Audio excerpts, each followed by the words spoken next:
Your OBS settings are all wrong. Well, not so much wrong, but just not optimized for streaming. But don't worry, in today's video, I'm going to cover the best settings you can have for OBS streaming. I'm Dubinator, this is Streamwell, let's get into it. Obviously, the first thing we need to do is open OBS and open up the settings menu. Under the General tab, you can find most of the settings that will allow you to turn on and off different functions of OBS. I just want to point out one setting here. Hide OBS windows from screen capture. This setting will stop OBS from being captured by itself. Essentially, it stops viewers from being able to peek behind the scenes. This is a great tool for streamers with only 1 or 2 monitors, as your viewers won't be annoyed by seeing your OBS every time you alt-tab out of a game. The rest of these settings are more about personal preference than anything, so we'll move on to the Stream tab.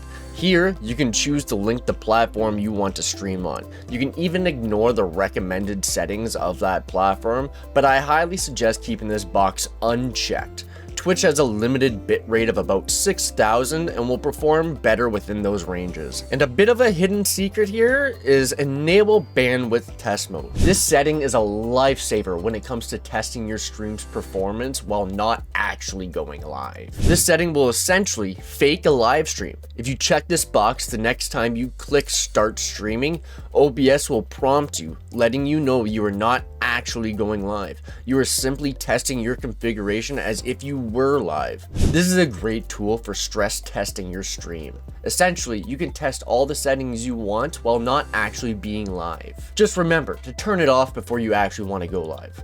Otherwise, that's going to get embarrassing. Now we're on to the good stuff, the output tab. It's important to pay attention here as these settings will directly affect your stream's quality. First, check the output mode at the top of the settings. Make sure we're on simple mode. Twitch has a capped bitrate of 6,000, and running at a higher bitrate will improve the quality of your stream. But, and this is a big but, this all depends on your internet. If you live out in the boonies with dial-up internet, your bitrate is going to be low. This is when it's a great time to go into bandwidth test mode. You can start playing around with your settings until you find something stable that suits your preferences.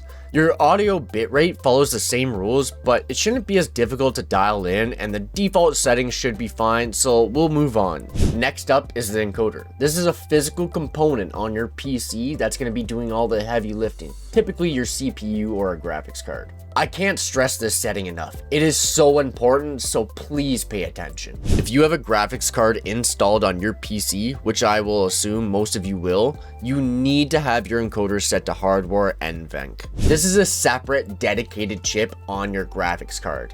It will not affect your gaming performance at all, I promise you. Unfortunately, if you don't have a graphics card or perhaps a card that doesn't support NVENC, you're stuck with the encoding power of your CPU. That will be labeled as X264. Next up, we'll click on the video tab and settings. Here's where we can set our resolution and our FPS. For most streamers, 1920 by 1080 at 30 FPS will be perfect. And remember, this will also affect your bitrate and depends on your internet's capabilities. But if you have great internet and a PC, feel free to stream at 1080 and 60 frames per second. Another good tip here is to try and keep your base resolution and your output resolution the same.